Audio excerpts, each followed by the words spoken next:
Kami dari kelompok 9 akan menjelaskan tentang alat bukti tertulis dan kesaksian. Sebelumnya, perkenalkan, anggota kelompok kami Vica Cecilia Dewanti, absen 29, dan Yutia Salsabila, absen 31. Sekilas tentang apa yang akan kami bahas di video ini, yaitu ada penjelasan singkat pembuktian, alat bukti tertulis, dan yang terakhir pembuktian dengan saksi. Pertama, penjelasan singkat pembuktian.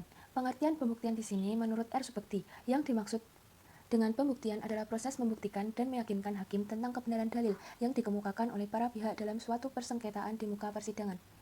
Pembuktian secara umum adalah ketentuan-ketentuan yang berisi penggarisan dan pedoman tentang cara-cara yang dibenarkan undang-undang dalam membuktikan kesalahan yang didakwakan kepada terdakwa. Pembuktian juga merupakan ketentuan yang mengatur alat-alat bukti yang dibenarkan undang-undang yang boleh dipergunakan oleh hakim guna membuktikan kesalahan yang didakwakan. Macam-macam alat bukti. Pertama, ada surat yang diatur di HIR pasal 165 sampai dengan 169 dan saksi yang diatur dalam pasal 169 sampai dengan 172. Selain itu, juga ada persangkaan, pengakuan, serta sumpah yang akan dijelaskan oleh teman saya yang lainnya. Masuk di pokok pembahasan pertama, pengertian tulisan dari segi yuridis. Tanda bacaan berupa aksara, disusun berupa kalimat sebagai pernyataan, ditulis pada bahan tulisan, ditandatangani pihak yang membuat, foto dan peta bukan tulisan, dan mencantumkan tanggal. Fungsi tulisan atau akta dari segi hukum pembuktian. Yang pertama berfungsi sebagai formalitas kausa, syarat atas keabsahan suatu tindakan hukum yang dilakukan. Diatur dalam pasal 390 HIR tentang panggilan dan pemberitahuan yang dilakukan jurusita. Pasal 1238 KUH Perdata tentang pernyataan lalai atau ingebrek stelling, interpellatio mora stelling. Pasal 1171 KUH Perdata, pemberitahuan surat kuasa memasang hipotek. Pasal 15 ayat 1 Undang-Undang Nomor 4 Tahun 1996 tentang Akta Notaris atau PPAT. Yang kedua berfungsi sebagai alat bukti. Pasal 1864 KUH Perdata meletakkan alat bukti tulisan pada urutan pertama. Fungsi probationis causa. Surat atau akta yang bersangkutan merupakan satu-satunya alat bukti yang dapat dan sah membuktikan suatu hal atau peristiwa. Masuk ke surat. Surat dibagi menjadi dua, akta dan bukan akta. Selanjutnya, akta juga dibedakan menjadi dua jenis, yaitu akta otentik dan akta di bawah tangan. Berikut adalah jenis surat dibagi menjadi akta dan bukan akta. Contoh dari akta adalah akta otentik dan akta di bawah tangan.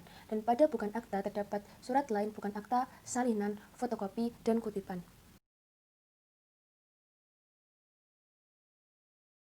Akta otentik. Menurut pasal 1868 KUH Perdata, akta otentik ialah akta yang dibuat dalam bentuk yang ditentukan undang-undang oleh atau di hadapan pejabat umum yang berwenang. Untuk itu, di tempat akta dibuat. Aspek yang melekat pada akta otentik. Pertama, ketentuan pembuktian yang melekat pada akta otentik. Kekuatan bukti luar. Suatu akta otentik yang diperlihatkan harus dianggap dan diperlakukan sebagai akta otentik, kecuali dapat dibuktikan sebaliknya bahwa akta itu bukan akta otentik. Kekuatan pembuktian formil. Menurut pasal 1871 KUH Perdata, bahwa segala keterangan yang tertuang di dalamnya adalah benar diberikan dan disampaikan penandatangan kepada pejabat yang membuatnya. Kekuatan pembuktian material. Permasalahan benar atau tidak keterangan yang tercantum di dalamnya. Penandatangan akta otentik untuk keuntungan pihak lain, seseorang hanya dapat membebani kewajiban kepada diri sendiri akibat hukum akta dikaitkan kekuatan pembuktian material akta otentik. Bentuk akta otentik. 1. Dibuat oleh pejabat. 2. Dibuat di hadapan pejabat. 3. Pejabat yang berwenang membuat akta. 4. Akta otentik yang dibuat di luar negeri. Syarat sah akta otentik partai. Yang pertama adalah syarat formil. Dibuat di hadapan pejabat berwenang, dihadiri para pihak, kedua belah pihak dikenal atau dikenalkan ke pejabat, dihadiri oleh dua orang saksi, menyebut identitas notaris atau pejabat, penghadap dan para saksi, menyebut tempat, hari, bulan, dan tahun pembuatan akta, notaris membacakan akta di hadapan para penghadap, ditandatangani semua pihak, penegasan pembacaan, penerjemahan, dan penandatanganan pada bagian penutup akta. Yang kedua, syarat material, berisi keterangan kesepakatan para pihak, isi keterangan perbuatan hukum, dan pembuatan akta sengaja dimaksudkan sebagai akta bawah tangan. Akta bawah tangan adalah tulisan-tulisan di bawah tangan dianggap akta-akta yang ditandatangani di bawah tangan, surat-surat, register-register, surat-surat urusan rumah tangga, dan lain-lain. Tulisan yang dibuat tanpa perantara seorang pegawai umum. Syarat pokok akta di bawah tangan. Pertama, surat atau tulisan itu ditandatangani. 2. Isi yang diterangkan di dalamnya menyangkut perbuatan hukum, rechts handling, atau hubungan hukum, rechtsbetrekking. Yang ketiga, sengaja dibuat untuk dijadikan bukti dari perbuatan hukum yang disebut di dalamnya. Kekuatan pembuktian akta bawah tangan. Yang pertama, pembuktian formil. Orang yang bertanda tangan dianggap benar menerangkan hal yang tercantum di dalam akta, tidak mutlak untuk keuntungan pihak lain. Pembuktian material. Isi keterangan yang tercantum harus dianggap benar, memiliki daya mengikat kepada ahli waris dan orang yang mendapat hak daripadanya.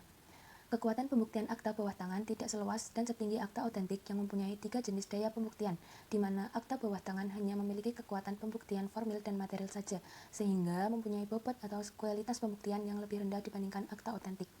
Namun, kekuatan pembuktian pada akta bawah tangan menjadi sempurna dan mengikat apabila para pihak mengakui tanda tangan yang tertera dalam akta. Salinan. Kedudukan salinan diatur pasal 1888 KUH Perdata. Salinan hanya dipercaya apabila sesuai dengan aslinya. Untuk menguji apakah sesuai dengan aslinya dengan cara memerintahkan menunjukkan aslinya. Salinan yang sah sebagai alat bukti diatur dalam pasal 1889 KUH Perdata dan pasal 302 RBG. Yang pertama, salinan yang memiliki kekuatan pembuktian yang sempurna dan mengikat. Salinan pertama sama dengan aslinya. Salinan yang dibuat atas perintah hakim, salinan yang dibuat oleh notaris atau pejabat yang berwenang, dan cross akta yang dibuat oleh notaris dari cross akta, salinan pertama. Salinan yang berkualitas sebagai permulaan tulisan, turunan atau salinan akta otentik yang dibuat menurut minusnya, tidak dikeluarkan notaris yang membuatnya.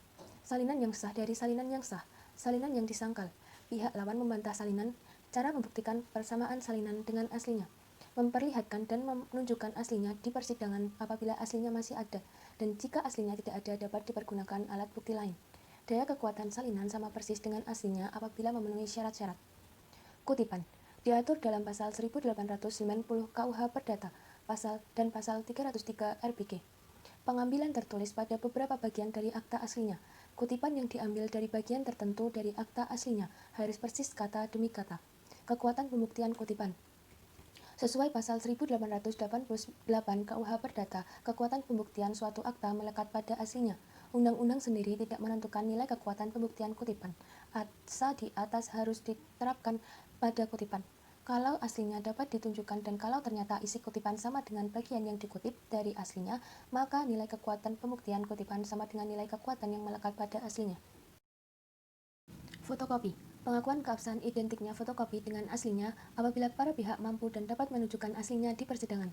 Selama tidak dapat ditunjukkan aslinya, fotokopi tidak bernilai sebagai salinan pertama atau salinan keberapa, sehingga tidak sah sebagai alat bukti. Penilaian dan penghargaan yang diberikan hukum pembuktian kepada salinan jauh lebih tinggi dibanding dengan fotokopi. Pokok-pokok pembahasan kedua yaitu kesaksian. Yang dapat diterangkan oleh saksi adalah apa yang saksi lihat dengan dan alami sendiri. Menurut pasal 171 HIR, kesaksian harus terbatas pada peristiwa-peristiwa yang dialaminya sendiri, sedangkan pendapat-pendapat atau persangkaan yang didapat secara berpikir bukan merupakan kesaksian.